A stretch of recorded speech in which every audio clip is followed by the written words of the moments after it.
We are on the air, ladies and gentlemen. Oh my gosh, I'm really excited about today's show. My guest today is the master behind the wheels of steel, one of the most talented turntablists, producer, performer, founding member of Jurassic 5, and Ozomatli collaborator. Today on the show, Cut Chemist. Welcome to the podcast. Thanks for having me. Yeah, welcome. Well, this is unbelievable. I can't believe this is actually happening. Like, Oh, wow. for me, it's like coming from such a small, tiny country in South America. I am in Ecuador. Hmm. I never thought that one day technology would allow me to have a podcast and talk to DJs, artists, rappers, musicians from all over the world with some people that I grew up listening to, and admiring. So this is amazing. Thank you so much, Kat, for being part of my podcast. Thank you for doing this. Of course, of course. And I have to say, I do love traveling through Yeah, Central and South America, and I've never yeah, I been to know. Ecuador, so it's one of Yeah, my places on my list to visit. absolutely. We're gonna talk about that because I know you were in Colombia and Brazil, right? Yeah. So this is incredible. Thank you, internet, for Hmm. this moment. So you've been making music for so long, right? You've been recording, performing for over 30 years now. I think you started DJing when you were 11, right? Hmm. That's right. So I would like to start at the beginning. So what was like your first taste of hip hop that you remember? Well, as I get older, it's harder and harder to remember what the very first time was Yeah. that I laid eyes on breakdancing. Mm-hmm. And that's what it was. For some people, they my people may have heard Planet Rock on the radio or Rapper's Delight. I didn't. I I I got caught up by watching people spin on their heads and um, marveled in that and just went, what's Oh, going really? Was it on? b-boying? Okay. Yeah, yeah, people spinning on their Mhm. heads. I didn't know what it was called back then, but yeah, it was b-boying. And I think I kept seeing it. There was like a news program, and then there was like a presidential event where I think New York City Breakers were dancing or something like that. Yeah. Um, it was just consistent, and then Michael Jackson doing the moonwalk on Motown 25 ceremony televised event. So these I started to see different at different times a new sensation, Hmm. and it was sweeping the nation with young people and from all walks of life, from people all classes, all types of shows, and so when I saw that, I saw it was accompanied with somebody manipulating records. And Yeah. I had already had a fascination with collecting records. I wanted Hmm. to be a radio DJ, Yeah. um, probably since I was 9 years old. And, I enjoyed listening to the radio. I enjoyed buying records that I heard on the radio. And so Hmm. when I saw somebody scratching records, it was probably the Rocket video by Herbie Hancock. Hmm. And I was just like, wow, I want to do that. I want to do it all. I want to break dance. I want to scratch records. I want to do graffiti because I was drawing a lot. I had a Hmm. penchant for the arts, so Yeah. I got involved in all of it. I did graffiti. I DJ'd. I'm not gonna say I DJ'd. I bought records to scratch on my parents' turntable, and I practiced trying to do what was being done by DST on Rocket. Yeah. And then as time goes on, you hone in your craft. You keep doing it. Yeah. By about 86, um, I started to listen to the radio. There was a radio station called KDAY out here Hmm. that it was the only 24-hour station that played rap continuously. I mean, they didn't only play rap, but they programmed it in their 24-hour Hmm. rotation. So they had Cool. specialty shows on the weekends where DJs would cut it up, and so I would listen to those, record them, and try to learn what they were doing, not by sight but by ear, which was a completely different way of learning how to DJ than today, which people have like video tutorials and stuff. Yeah, YouTube, And then I just kept practicing and practicing, and eventually I started to do parties and actually make money around probably 87, I would say. Yeah. 87. So you grew up in LA, right? Yeah, this is all in Los Angeles. Oh, and I was wondering. So, how did the West Coast hip hop party start? Like, what would you say was the, I don't know, the rapper that put LA on the map? No, no. You know what put LA on the map was the mobile DJ. Mobile The DJs mobile DJ. were huge in LA. It All was right. like Okay. um, mobile DJs and house parties. That was LA Uh culture. huh. You All know, right. we had our club scene, and the club scene was great, but the house party, because LA was so spread out. Yeah. Um, I mean, it was like a 50-mile radius of house party, you know, house parties Yeah. in every direction. So Uh huh. I cut my teeth DJing house parties and just going like whatever. It's like quinceañeras, birthday parties, bar mitzvahs, stuff like that. And then eventually there was uh, there was like parties in school gyms, Uh huh. gymnasiums and stuff like that. Uh-huh. And that's where I met Charlie Tuna at one All of right. those. But And this is yeah, is this before NWA and Dr. Dre and this stuff? is about the same time About the same as time. NWA started. So you got to think Because like, that was huge, right? yeah, not In the NWA straight out of Compton, but NWA like Dope Man and yeah. Boys in the Hood by Easy E, that kind of that era. Yeah. So this is that 87. 87. What was your first record? I mean, this is probably a question that a lot of people ask you, but how many records do you have? How many albums? I don't know. I stopped counting at 30,000. So I would say 30,000. I would say it's probably around there. Around 30,000. Yeah, Yeah. that's a decent number, right?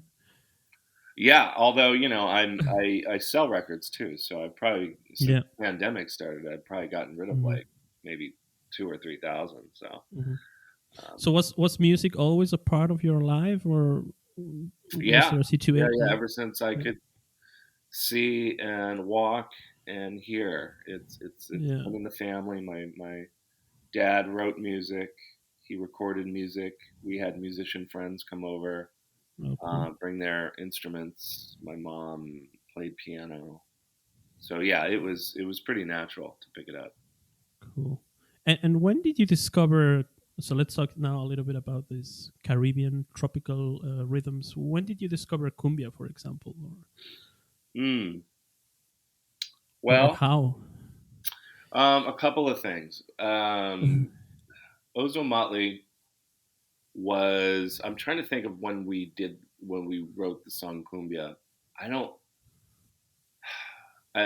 So we started in '95 Yeah, with um, Ozomatli, right? with Ozomatli. Yeah, Ozomatli was founded in '95, and the group was already experimenting with West African rhythms, Mm-hmm. salsa, um, you know, Latin jazz, all that kind of stuff, Mm-hmm. cumbias. But I gotta say that I really fell in love with cumbias through a mixtape from a guy in Chicago, and his name was Cooley Mack, and he's a friend of Charlie Tuna's.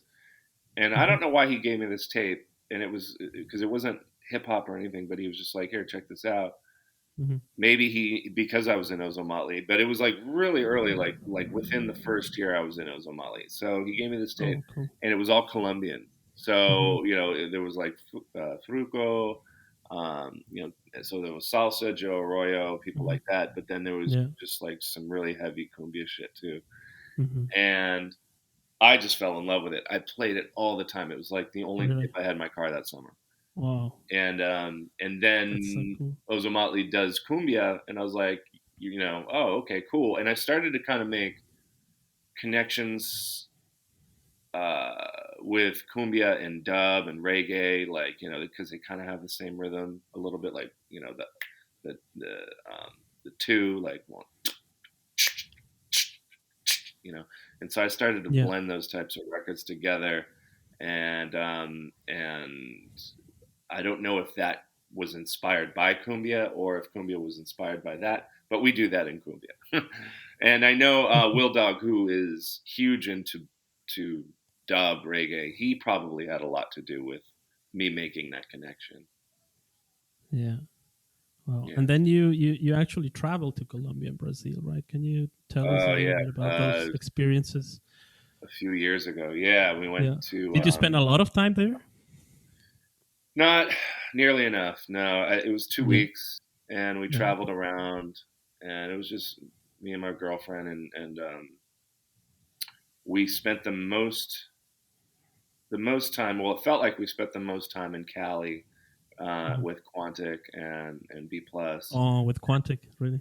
and he was showing us around that Petronio Alvarez Music Festival, which is a battle of the bands in the Yeah. Pacific Northwest of the Pacific Northwest type of Uh-huh. music in Colombia, which is more like the African um, based kind of music. Yeah. I think And they play a music style called champeta. Did you go to one of champeta, those yeah, yeah, yeah, parties? yeah, yeah. We Those are really crazy experienced parties, right? Oh. quite a bit of champeta at this Oh. island off of Cartagena. Actually, Uh-huh. it was wild, and I've Yeah. never heard it or seen it before. So that was like, it was like seeing hip hop for the first time. Yeah. Yeah, it Really? was, Was it it so? was a lot of fun. Wow. That's really cool.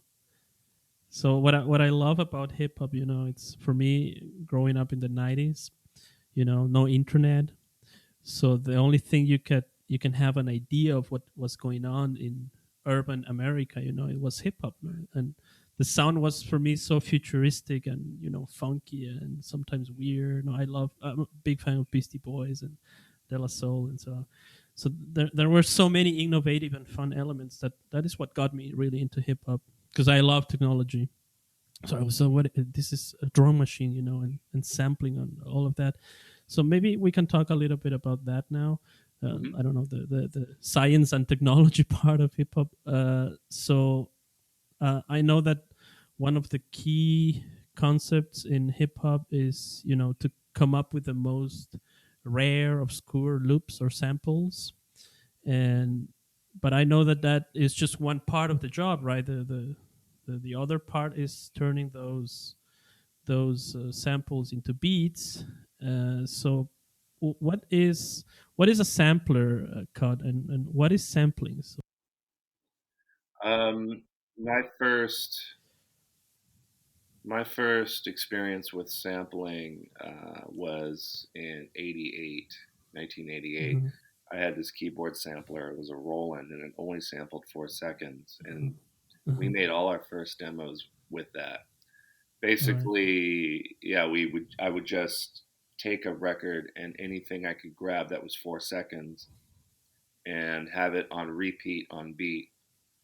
Um, I would extend that into like a 3 minute Uh-huh. musical backdrop and then have the rappers, like Charlie Tuna, rap over that and record it. And that was our song. Uh-huh. Um, as technology progressed, I think, I graduated from that Roland keyboard sampler to an MPC 60, Oh, yeah. which was The SP 1200, that's before, I think, no? no, but Was it I didn't use the SP 1200. I yeah. never had one. That's like the iconic one, I guess, no? Yeah, the SP The 1200 first one. came around like in '86, I think. Uh-huh. Um, made famous by people like Cypress Hill and Yeah, yeah. Ultramagnetic and people like Were that. those expensive? I don't know. I Cut? never bought one, but the MPC Yeah. 60 was. I think the MPC 60 was like 2,500 bucks, and Right. it was. These are sequencing samplers, so it not only records snippets of music, but it also can sequence it into an arrangement. Um, Uh-huh. so and they do have stock sounds, so they also are drum machines. So drum machines, sampling sequencers, pretty much all in one. Everything you needed to make a song was with this machine, and so I used the MPC 60, which is pretty much just using the SP 1200 template, but a.k.a. made it instead of MU, and yeah, so I used that for I think well into the 90s. Uh-huh. Yeah, and then I don't think I upgraded to Pro Tools until 2004. Uh-huh.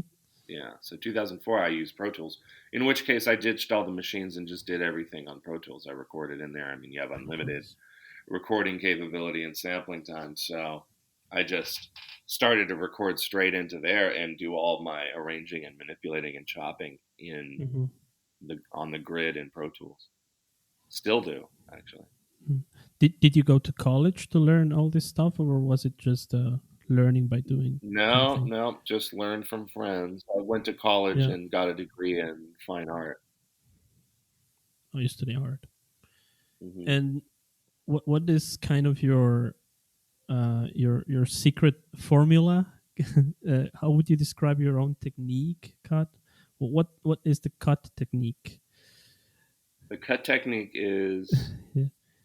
storytelling through music and sounds from different regions of the world. I Yeah. like to, yes, I like to use obscure records to make loops, but that isn't always the case. Sometimes it's better to use a record that people know and chop it in a Mm-hmm. new way so that they know what you're Mm-hmm. doing with the record. I think Mm-hmm. somebody like DJ Premier came and wrote that law. He was using not so obscure drum breaks. We could recognize them, and at that time, the rule was to use the most obscure records, but he didn't. He used like the most Okay. known drum breaks, but he flipped them in a way that no one Uh-huh. ever thought possible. Uh-huh. And That's really so interesting. Yeah. it kind of made us think like, oh, it's actually cool to use non-obscure records. Premiere made it Yeah. cool to break the rules. And Premiere. Yeah. so I think from then on, people started to kind of loosen up on those rules of obscurity and started to use known things. And then that's when you get things like, you know, uh, Jay-Z and Kanye using Otis Redding and stuff like that, Yeah. or Yeah. Hammer using Can't Touch It. What is it? Super Freak by Rick James. Sometimes people want to hear something they know. Yeah. Um, Yeah. and Premiere was that perfect hybrid of both, where it was like, oh, that shit's corny, but Premiere came and said, no, it's not. Watch what I do with it. And so I like to use that sensibility where yes, I like to flex my obscurity, and they Yeah. call flexing the deep crate. Um, but I also, there's a time to, put something in there that people can recognize just to kind of um, obscure the rules a little bit and make it fun, and not so intellectual. Yeah. Yeah. Yeah. I understand. Would you say is there a record that sort of changed your career in a way? Maybe one of those obscure or records. That changed my career, like a record that I dug up that might have changed my Yeah. career. Yeah. Yeah. Um, yeah, yeah, Mulatu Estatke from Ethiopia. Oh yeah. I saw him. I think it was in 2010 in Berlin. He's the greatest, right? Yeah, he Did was you hear doing him? a lot of performing a few years Yeah. back, Yeah. and That's awesome. Ethiopian jazz Mm-hmm. just like a lot of people, Yeah, really yeah, affected me yeah, yeah. on a deep spiritual level. Just the scale of music that they play, Mm-hmm, mm-hmm, and the language, the way the voices, the way it's performed. mm-hmm. Um, Yeah, yeah, I talked to. that was something that I tried to embrace in hip hop production fairly Yeah, early on, and even still do. I mean, even songs like "What's the Altitude" from my audience's listening album kind of has an Ethiopian scale to it, yeah, even though yeah, it's not yeah, Ethiopian. yeah. Uh, Yeah, it's really amazing. yeah, I and you can zoom out and see, like, there's Angolan influences, certainly, South American, Brazilian, um, and Colombian influences, and all the stuff that I do. I do world music mixes that pay homage to those areas, and those rhythms. Cuban is huge. Cuban is another yeah. one. Going to places, finding music and bringing it back has a bigger impact than when I just discover it. And so Mm-hmm. Cuba is one of those places where, They have incredible good musicians, right? I mean, yeah, I mean, Ozomatli, we went out there in '97, so it was fairly early, certainly for yeah, Americans, yeah. in my generation anyway. And we were lucky enough to play with musicians out there, and being a DJ, to be in that country DJing at that time was crazy. I mean, it was like there were Wow. hardly any DJs out there. They didn't have any rap. They knew Snoop Doggy Dogg and Tupac. Charlie Yeah, Tuna was an instant superstar on the street in Havana. yeah. Wow. It was amazing. And to buy records back then and bring them back, and listen to Son and Los Van Van, and you know all that kind of stuff. It was incredible. And we just recently went back not last year, 2 years ago, and it was it was incredible 2 years ago. A Mm-hmm. lot more opened up, Mm-hmm. but the music is still there. It's still very spiritual, and yeah, it still affects me. I love That's awesome. Cuban culture, Yeah, Cuban music. yeah, yeah. Traveling and discovering music. That's the formula, right? It is. It really is. Discovering new sounds. It really is. Yeah, I believe so. I think Yeah. so.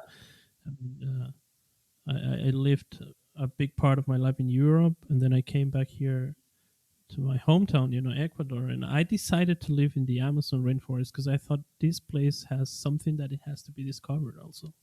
So there's some sort of inspiration. I don't know what it is, Is nature, there? whatever Is you it want, fairly? whatever you want to call it, right?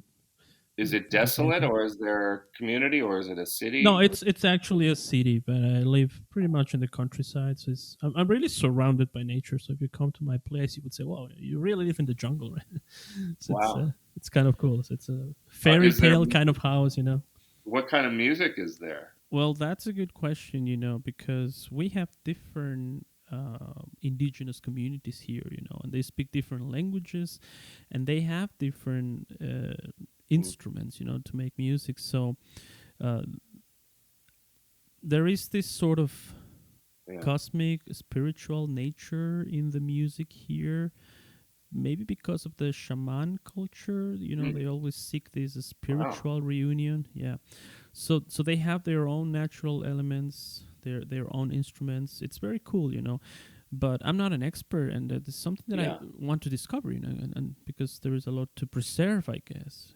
you know Excellent. yeah. And what was it, New York? So you grew up in Los Angeles. Did you also go to New York during the 80s and 90s? I suppose, yeah, I no? did. Yeah. Yeah. Yeah. Did My sister went to school at NYU, so yeah. the summers of Did you 87, spend I uh, think it was 80, yeah, 87, 88, 89, and 90. So no, no, no. It yeah. was the summer of, I believe, 88, 89, and 90. Yeah, those are the three summers. And those years are crazy. Like, what years to go to New York? I mean, amazing. Yeah. 88, Did especially, you go to because any I New was York listening. clubs? No, no, I was too young for that. But what I Oh, did was I recorded, the Red Alert radio show, Chuck Chill Out, and I just oh, cool. really immersed myself into the culture. Oh, and I went record shopping a lot. So the music Yeah. culture sans nightclubbing because I was only 14, Hmm. um, and I wasn't about to try to deal with going to a nightclub in a strange city Yeah. as a I 14-year-old think white kid. Danceria, the Latin Quarter. I think those are The one of Latin the Quarter. most. Boy, can you imagine that? Me going to the Latin Quarter as a 14-year-old white Yeah. kid? Man, that would have been something. Jesus. Um, but I had my hands full already with buying records, going to Music Yeah. Yeah. Factory, which is one of the major outlets, and then listening to these radio programs and taping them and bringing them back home.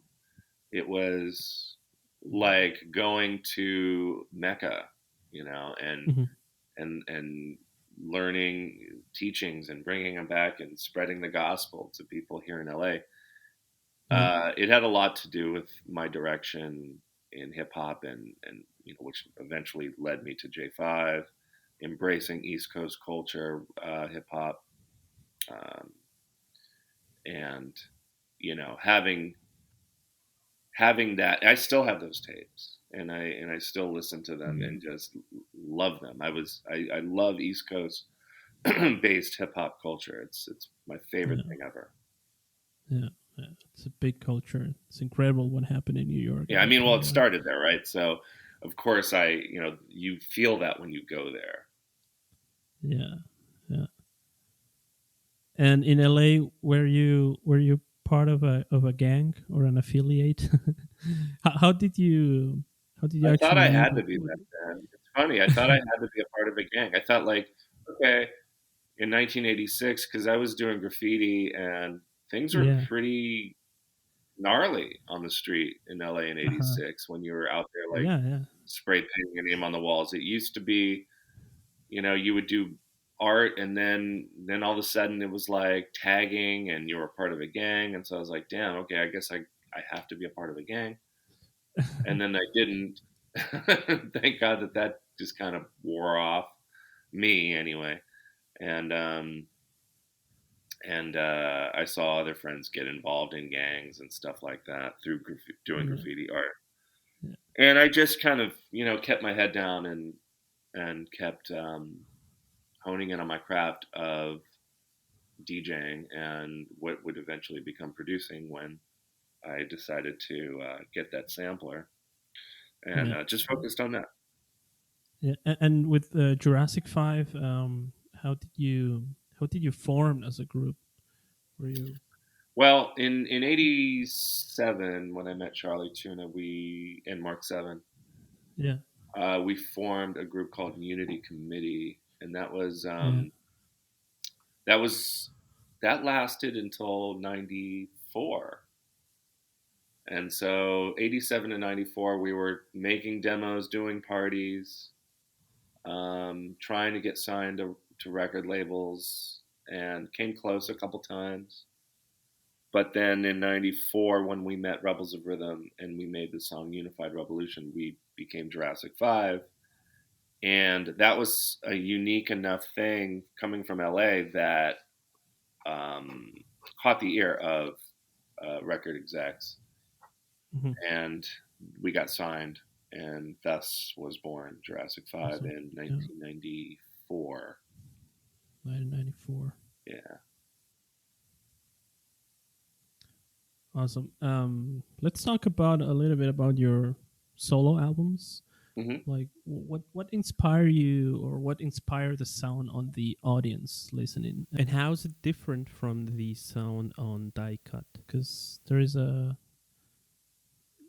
few years went by between those albums. No, let me think. You mean die cut or an audience is listening in which album? How they're different? Die Cut. Yeah. Die cut. Okay. Um, Audience is listening is God. How do I explain this? And what was my influence? I think Yeah. listening to The inspiration.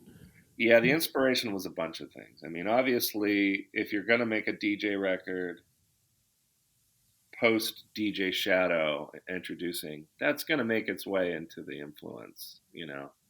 For Yeah. sure. Him being a friend and it hitting everybody so hard, and including myself, I really liked the emotional vulnerability of that album, Mm-hmm. of audience of introducing, and that was a huge step for DJs in hip hop, especially to take note of. And so I wanted to go kind of like a different direction, just for the simple fact that I'm a different personality than DJ Shadow. Mm-hmm. Yeah, Um, sure. go kind of in a more extroverted way. So take Kid Koala, Mm-hmm. another huge influence. Yeah. So I would say that my album lands somewhere in between Kid Koala and DJ Shadow. It has the extrovert personality and performance of a Kid Koala album, but it also has kind of a reserved yet emotional complexity of, or at least it tries to be, of an introducing. So Mm-hmm. that's what I was going for. Those were my influences Mm-hmm. when I was making the record. Yeah. And where do I fit in? Because I love both, and I feel connected to both. And so songs like my first big break were the result of those two things. I was also huge in like music theory and rhythms and changing rhythms within one song, which happens in lesson 6, which is prior to this stuff. Yeah. But my first big break does it. I wanted to make it fun, continue the dialogue record use, but not overdo it to where people thought that's all I did. So I wanted to start the album off with it and then get out of it. I wanted to pay an homage to my trip to Brazil Mm-hmm. with the garden. So it had travel, it had adventure, it had sci-fi, it had um, Eat on and Lift on Storm, which ticked the box of hardcore rap over a futuristic beat that also kind of oddly sounded um, like old school electro rap, Mm-hmm. um, and psychedelic. I mean, there's so many different things that were going on: psychedelic music, rap music, world music. It was all Mm-hmm. really hard to contain all those influences, and it took me 4 years, I think. Yeah, 4 years to make that record 4 years. because I had to make sense of all this stuff. Of course. How Yeah. do I tell my story of my life on my first album when Yeah. when I Yeah. have all these things to say? Yeah. And I did. I love that album. It's a lot of fun to listen to. It sounds like somebody having a lot of fun in their bedroom, just experimenting with music and different techniques of storytelling Yeah.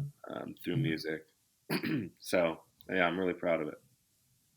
Yeah, that sounds amazing. So much work you put in there. So, and I really appreciate that. And you have also a whole bunch of mixes and remixes.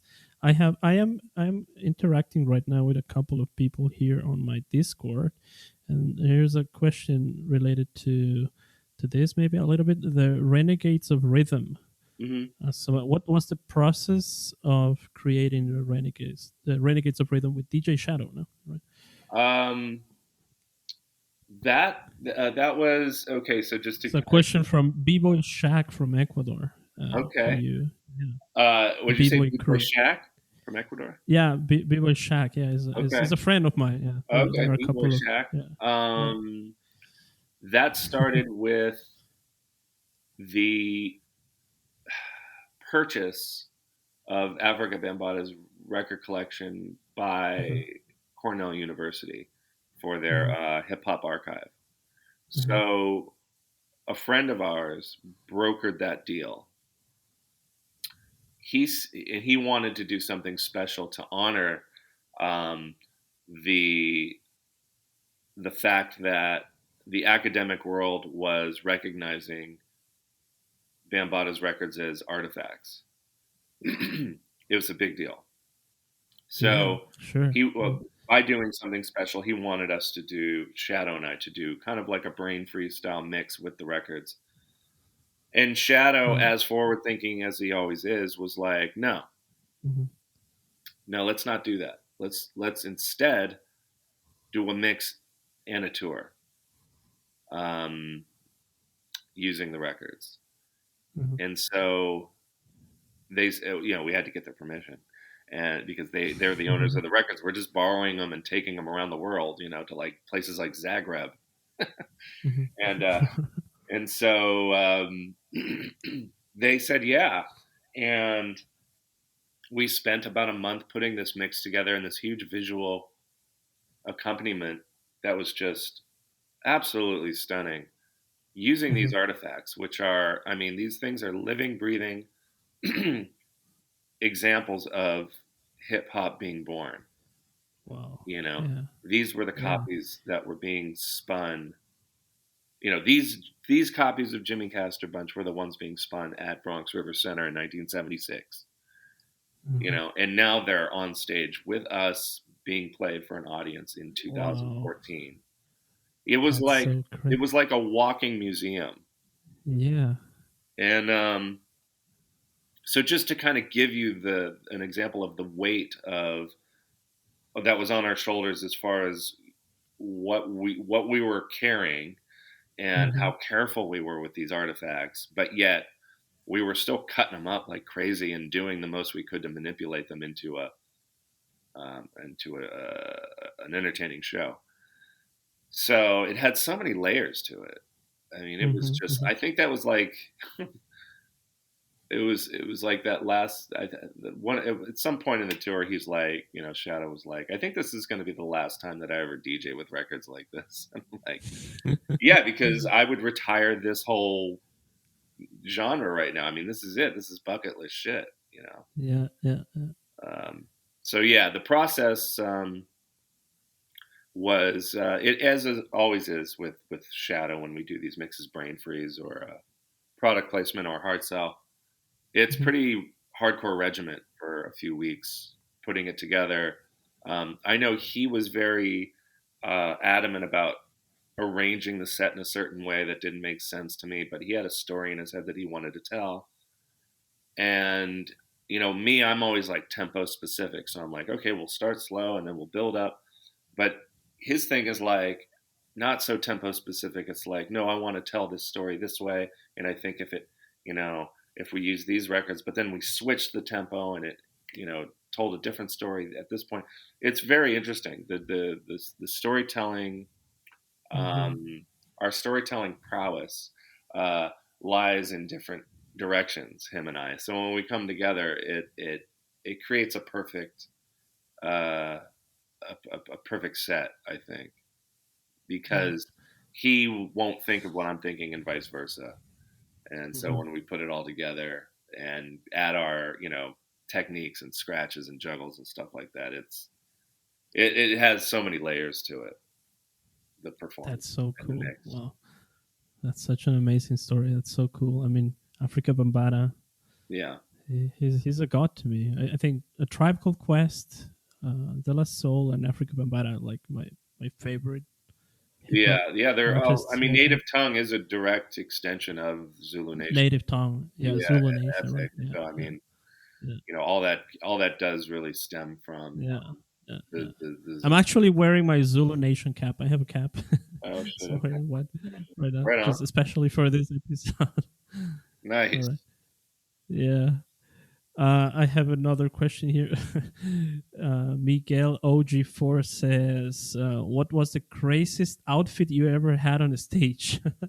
Huh. Are you into that kind of thing? Wearing, No, I'm as plain Jane as it gets when it comes to clothes. yeah, But yeah. let me think about Are it. you into sneakers and stuff or not Not really? I am. I have them, Yeah, yeah, but I'm one of those guys that just lets them get dirty. yeah. What's the craziest thing? I'm gonna say that there was a show we did in Japan, Hmm. Shadow and I, where we wore our our costumes. So he, product placement. He's the motocross guy. He's wears a like a motocross suit, um, Okay. with a helmet, goggles, and I'm a chef, so I wear a chef suit with a hat and everything. Hmm. And so we wore that for the last show in Japan, and that landed on Halloween night. So that was probably as wild as it got. We showed up in full regalia for our product placement CD mix. All right. Awesome. Can I ask you a couple of other questions? I have like two or three more from guys here on. Yeah. Is it okay? Yeah. What's hip hop's greatest MC of all time?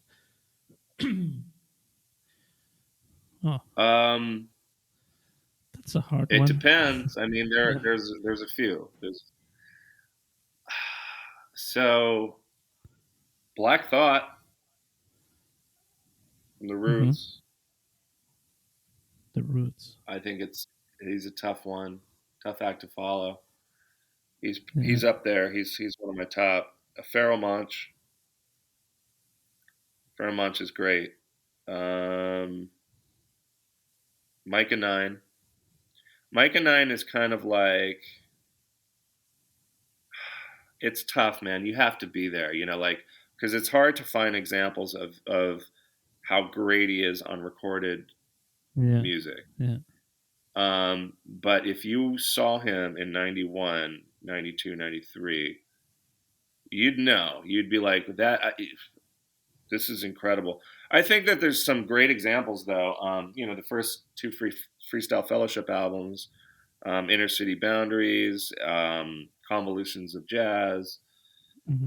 the things he was doing with singing and rhythm, unlike any other MC.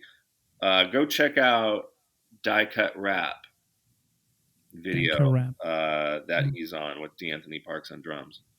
Yeah. That gives you a kind of a good idea of what some of his better moments. But uh, yeah, that guy's a god to me. I mean, he is just amazing. He's like the John Coltrane of rap. Oh, Um, cool. so that's you know, Pasta News from De La's pretty. I put him up there pretty high. He's changed Mm-hmm. the game a few times. For sure. Mm-hmm. Um, yeah, those are my favorite. Doom. Doom is up there too. Yeah, MF Doom. absolutely. Yeah, yeah. He passed away recently, right? Yeah, What a great loss. yeah, yeah. I've been listening And to Gazillionaire a lot, which is in like 2009, and I love that. yeah. I love that shit. And maybe one more here from Caroline. What's the story behind Sound of the Police? That's one of your mixes, right? That is, yeah. That's a good topic. Yeah. Sound of the Police has a few different talking points. Mm-hmm. Let's take the main one. All right. Mulatu did his first show in LA ever Mm-hmm. in his entire Mm-hmm. life. What year was that? In 2000, it's 2009, I think. Mm-hmm. I believe it was 2009. And B plus slash his company Mochilla put on the show. It was a series of shows called Timeless, and it was Mulatu was one, Arta Verikai from Brazil was another, David Axelrod was supposed to be a third. Um, David Axelrod was a no-show. So anyway, the first Mm-hmm. one, he asked me to if I could open up for Mulatu, and I was like, okay, great. I can't just play Awesome. records, not for Mulatu away. I have to do something that's going to be performance worthy and pays Mm-hmm. respect to Ethiopian music, how much I love it. Not only that, but how much I love music from around the world. Mm-hmm. So I decided to do a one turntable loop pedal performance. I was using the loop pedal for the hard sell set with DJ Shadow. It was like 8 turntables and two loop pedals. But Mm-hmm. I wanted to do something that pared it down, like minimalized the setup so much that it became like a sonic tightrope performance. And it was so difficult to loop original pressings of like African and Colombian records and stack loops in front of an audience wearing a suit, in like Hmm. an academic environment. Yeah. But that's what I set out to do, and so I was so impressed with the fact that I even tried to do something like that that I recorded Hmm. it. I recorded the rehearsal sessions, and I made a Oh, mix really? CD out of it and sold it. Uh-huh. And it goes from Ethiopian to cumbia to Brazilian to what's another Nigerian, Hmm. um, Afro funk. What else is on there? Um, that's most of it. Yeah, that's most of it. Yeah, so Sound of the Police has so many different meanings. Obviously, the KRS One song, Sound of the Police, so there's like a heavy hip hop nod Yeah. uh, to the title. But then also, um, back in the 70s, a lot of Ethiopian bands were military. Hmm. Yeah. So, there's, a reference to that as well. Um, and so yeah, I wanted to do something special, and from a performance side of things and a conceptual side of things, and have it be challenging not only for me to execute but for the listener, because back in 2009 when I was creating it, not a lot of people were listening to that type of music. Hmm. Hmm. Like certainly in that one, in like a mix where it's that concentrated.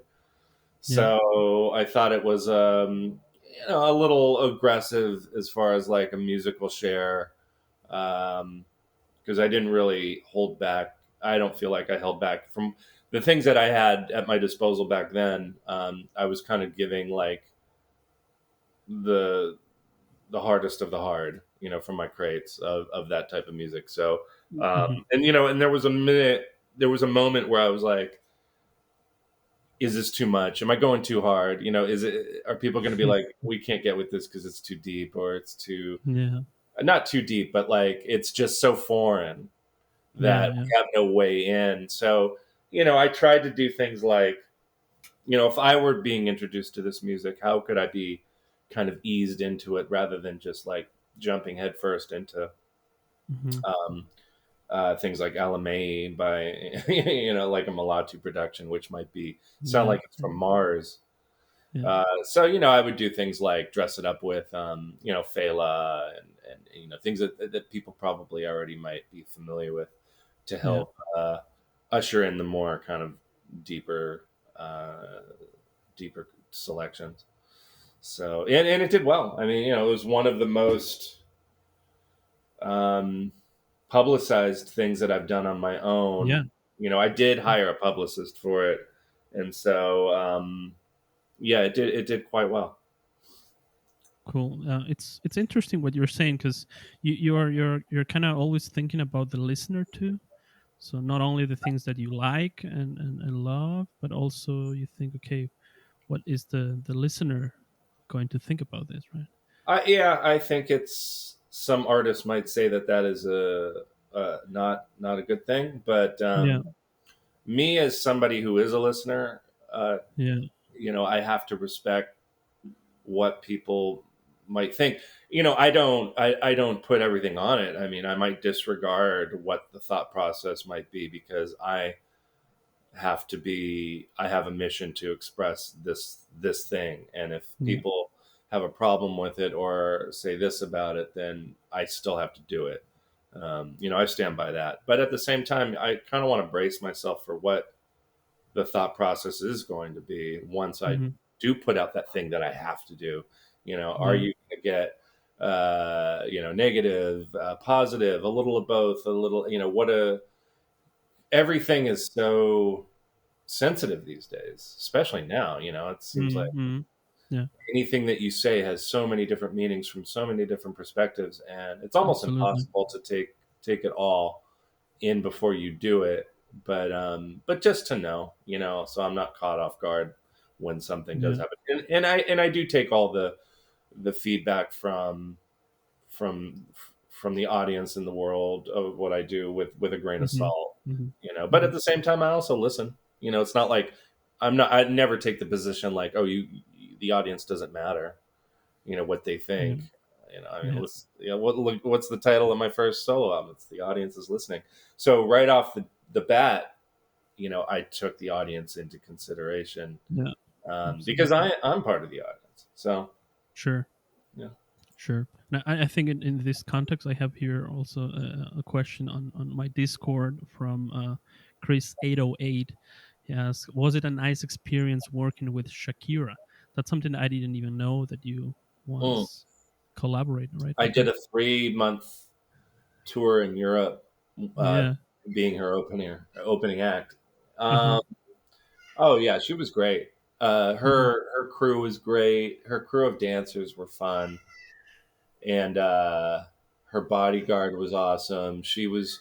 I think I met her at the first show and the last show, Hmm. and it was one of those things probably where she was like, who is this guy? And then at the end of the tour, she was very appreciative and was like, "Thank you so much for doing this. Nice. Great, what you did for the crowd to get them in the zone before I came on stage was awesome." And so yeah, she was great. Yeah. Cool. But I think you mentioned last time, like the first concert, the first gig wasn't that good. Yeah, not. Yeah, she didn't say. I mean, her people. I almost got fired. Just because I didn't know how to. I mean, thinking of the audience, I didn't know how Yeah. to Yeah. translate what I wanted to say to an audience like that in a way that they would listen or care. Um, I mean, talk about going off the deep end on, like just what I did, beat juggling, hip hop. Like, this isn't Yeah. that crowd at all. I Yeah. was DJing like I was DJing at a 200 cap room, but it was like Yeah. 30,000 people. Yeah. That's what I. Yeah. It's a totally different dialogue, and Yeah. so it was a huge growing experience. I'm sure, I'm kind of saying the same things, but just to kind of reiterate, it was this the second most single growing experience of my life is getting booed by an arena full of people in Hamburg, Germany. Awesome. Yeah. I was checking your YouTube channel today. I was listening to your Candlelight series. Hmm. I'm really enjoying those mixes. They're really cool, Yeah. especially the Ethiopia one. Oh, thank you. That Yeah, one. yeah, Wow. I really love those. I'd say, and during the pandemic, that was one of my favorite things that I did. Tell us a little bit about your website. You have a lot of things going on right now on the web, right? You have a Yeah, not podcast. enough, not nearly Yeah. enough. But Yeah. I, I sit and I mix. I archive whether it's my own stuff or Yeah. other people's things. And so right now, what I've been doing, well, throughout the pandemic, I've been Yeah.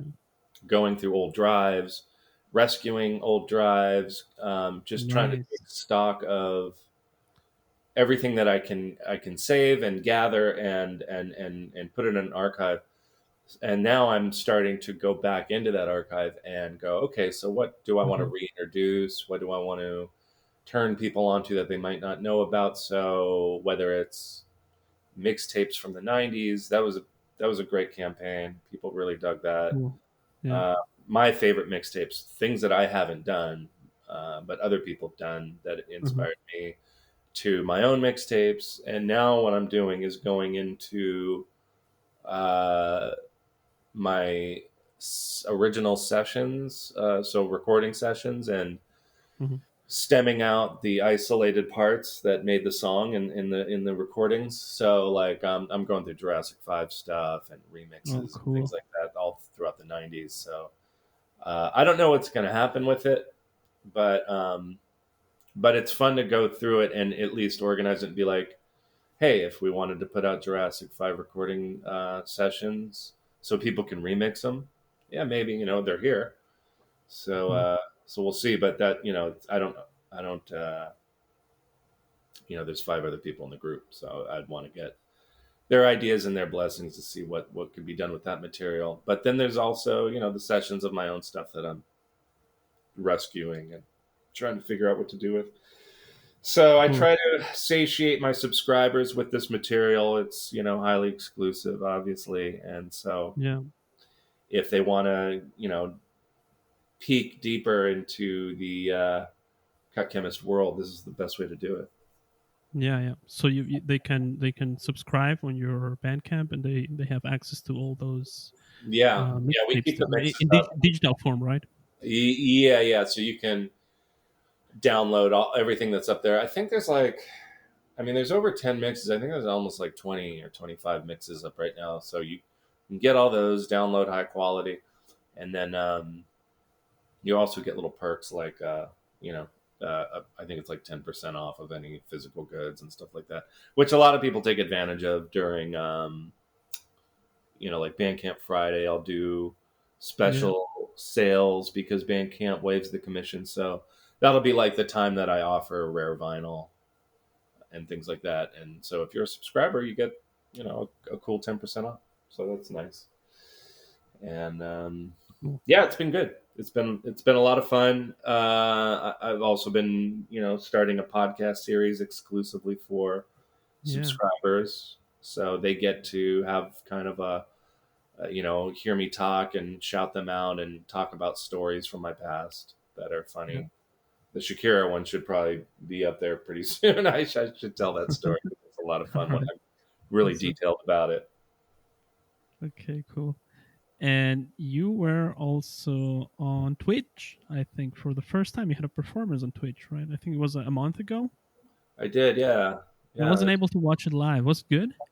Yeah, it was a lot of fun. It was so fun. It inspired me to invest in a stream studio. So I went and wow, really? Do you have the whole setup now, a streamer setup? Well, Arabian Prince, who's kind of he's a member of NWA and LA DJ. Royalty, really. Yeah. And he custom builds PCs. So he. Melody from the Beat Junkie said you should call Arabian, have him build you one, and he'll bring everything over and set it up for you. And so he did. And so I haven't started yet, but I have a 3-camera, overhead and over here and a whole separate computer ready to go. Whoa. So I'm gonna probably start doing some streams, which is funny because as we're kind of, I don't know how things are over there, but people are kind of over this pandemic thing with the vaccines rolling out, things are opening up. So as the pandemic kind of comes to its last stage, that's when I decide to, start streaming, right? Yeah. While everybody's going back to the club, I'll be at home streaming and no one will watch. Yeah. But I think the streamer thing, it's not going to stop. I guess it's no. It's just I guess I should have done this a year ago. But, but it's all good. Got to get in at some point. Mm-hmm. So you are now also on Twitch. Do you have your own channel now also? Yeah, actually I have 2, but I'm promoting the new one, which is DJ Cut Chemist. All one word. Cut Chemist. Yeah. All right. Awesome. Listen, Cut, thank you so much for your time. I don't know, is there anything else you want the world to know about Cut Chemist before we end the show? Just stay tuned to all the platforms. The fact that you went to YouTube is awesome. I often neglect YouTube, and so I'm really glad that you brought it up, and it reminds me to keep feeding that platform with new material because I think it's really important. Stay in touch with the DJ Cut Chemist Twitch page because I think I may bring the candlelight stuff over there. Nice. as well as doing things like tutorials and DJ sets and performances and stuff like that. It's not just going to be about DJing. It's going to be about a bunch of different things. So Yeah. stay tuned Yeah. for that. I love that. I love that. I mean, I'm a geek, so I'm really excited about to see your whole setup Yeah, with the mics and cameras and stuff. yeah, man. I'm excited and scared to start, but yeah, Yeah. looking forward to it. And that's basically it. Hopefully, when things do start to really, really open up, and maybe I'll start doing gigs again outside, which would be great. Yeah, yeah, You know, yeah, yeah. I mean, I hope outside you my can house. visit. I hope you can visit Ecuador someday else in the future. I'm looking forward to it. It would be my pleasure. Yeah, yeah. Lots of music also to discover here. We'll talk about that. I'll bet. Yeah. Cool. All right. Cut Chemist, ladies and gentlemen. Thank you so much. It was a true honor and a pleasure talking to you. Thank you very much. And let me know if Bye-bye. there's anything I need to do to close out, or do I just leave? No. Now it's everything okay. We just have you. Well, thanks for your time. Okay. Thank you. Bye. All right. Bye bye. Talk to you soon. Bye bye.